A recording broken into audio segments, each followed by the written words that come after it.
Well, thank you for coming. This morning, the purpose of this morning's media conference is to announce an application that we made to the Attorney General late yesterday to declare the area around Adelaide Oval as a declared public precinct, which gives us specific powers that enable us to search people with metal detector wands, as well as a range of other authorities.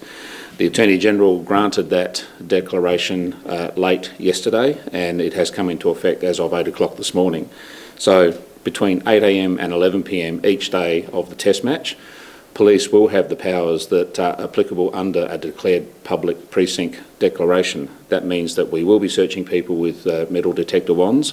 We have the ability to order people to leave the precinct, and we have also the ability to ban people from being inside the precinct based on their behaviours whilst in that precinct. As a result of that, police officers who are deployed in and around the Adelaide Oval area will be undertaking random wanding exercises, and we would urge people to cooperate and understand the purpose for this. We are doing this as a means of further reassurance to the South Australian community and those people attending the test match that we are taking every reasonable step to provide for a safe environment and one where they do feel safe. So people should not be concerned about the activities of police in the area and appreciate that this is us doing our job. The intelligence that we have at this point in time, based on the events in Bondi on Sunday, has not changed. We still have no specific information or intelligence that would indicate any higher level of threat for the South Australian community. We are doing this as a measure to reassure the community of South Australia that they are safe when attending the test. I have spoken to the CEO of the Adelaide Oval, and as anyone who might have had an opportunity to see some of the crowds entering the Oval, there are large numbers of people going into the venue. Every bag will be searched, and there will be a higher level of vigilance because of what's happened in Bondi, and we would ask people to show patience as they are moving through the turnstiles into the venue. We would also encourage people to leave just that little bit earlier if they want to be there at a specific time, to make sure that they are not unduly delayed because of the searching processes that will be in place. Once again, there is nothing to suggest that this is of any greater concern to us than it was a week ago, but we are doing this to reassure the public of South Australia. I'm happy to take questions. Is this going to happen anywhere else in the lead up to silly season now, or New Year's? We will assess each event on its own merits. The test match in Adelaide is the first major event in Australia since the tragic incident at Bondi. So we are exercising that level of vigilance as a reassurance piece, and also to make sure that we're taking advantage of all of the authorities that are available to police to provide a safe and secure environment.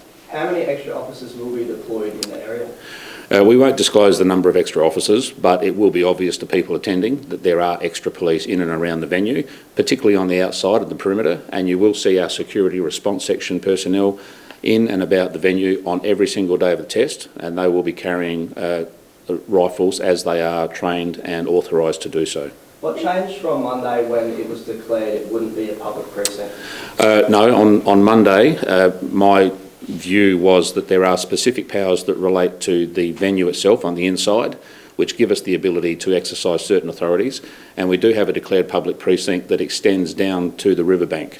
On reflection and looking at any potential gaps, we identified that there was a proportion of the riverbank and the forecourt of the Oval that's not covered by any additional powers, and on that basis I sought an approval from the Attorney General. Will this be ongoing then? Will you make it an ongoing? No, the declaration is for the duration of the Adelaide Test match, and it will cease after that. Will you look at seeing if you can extend that? On our normal application of a declared public precinct, we rely on past behaviours and activities in a precinct, and my assessment is that in the ordinary course of events, without any special circumstances, there wouldn't be a sufficient justification to maintain a declared public precinct around the entirety of the Adelaide Oval precinct. It encapsulates all of the parklands, Memorial Drive, essentially between the Cathedral, Morfett Street and King William Street, all the way up to and including the riverbank. So the level of concerning activity in that precinct on any other given day doesn't warrant the declaration. Is there any need for facial recognition technology at Adelaide Oval? That'd be a question for another time, I think. We do have access to facial recognition technology right through the CBD, but we use it in a very specific way. There are opportunities going forward to consider how advances in that capability would enable police to be more proactive, but there is a level of contention around the use of facial recognition technology, so whatever we do in that space would be done in consultation with the community and the government. Anyone that's on an anti-terror watch list here, would you understand that they would be visited after such a thing like that? We have specific tactics that we employ with people who we would consider to be persons of interest. I obviously won't elaborate on those, but we do have a degree of vigilance around people that we believe who have come to our attention because of their past behaviours or ideologies. Have you got the ability to ban them from Adelaide Oval? No, I don't think we can ban them, but I would actually have to take that question on notice. I'm not sure about our authorities when it comes to restricting the activities of people who would be classified as persons of interest. Have you got any information on the Cape Jaffa incident? I can advise, as you're probably aware, that a 67-year-old male has been located in the water and recovered. We are still searching for his companion, and we have no further results at this time, but the search does continue today. Is there still hope that you're going to find a second person? The longer that a person is not located, then obviously the more concern we have for their well-being. And there has been a significant passage of time since these men went into the water. There is no recovery of the vessel, so we are continuing our search, but the prospects would diminish every hour that goes past. Has the search been impacted by the fact that the boat ramp is silted over currently, that it's been closed? We're using SES and police are conducting the search. We are using police aircraft, and we have used other aircraft as well. So the issue with the ramp does not impact on our searching capability. Do we know if the second fisherman was South Australian? My understanding is both were Victorian men who were quite experienced fishermen. And do we know if they were wearing life jackets at all? That's yet to be determined. We haven't had that specific information in relation to the man who was recovered, and obviously we don't know the circumstances of the man who we're still looking for. Has the man that's been recovered, have police spoken to his family?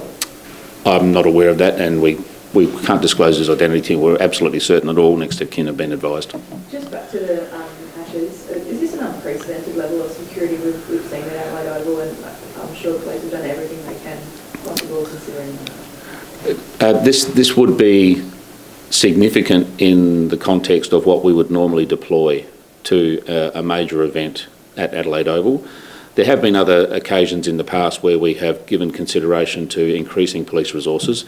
For example, the bombing incident involving the Ariana Grande concert. We assessed any upcoming events at Adelaide Oval and the implications that might have for those events. We've looked at and as has been implemented, the need for bollards in and around the precinct based on vehicle-mounted attacks on large mass gathering events. So there is always an ongoing assessment of what the security requirements are. As we've indicated several times, and I'll reiterate now, we don't have any intelligence or information that suggests an increased level of risk for the test in Adelaide. We are taking these steps to be as sure as we can be that we're doing everything to maintain a safe environment. There was a line in the release yesterday about ceasing traffic benchmarking. Yes. Can we clarify, is that quotas? And if so, why is that being ceased? Okay, to be clear, the use of quotas, it's been one of these things that's been debated for a long time as to whether South Australia Police has quotas when it comes to traffic expiations.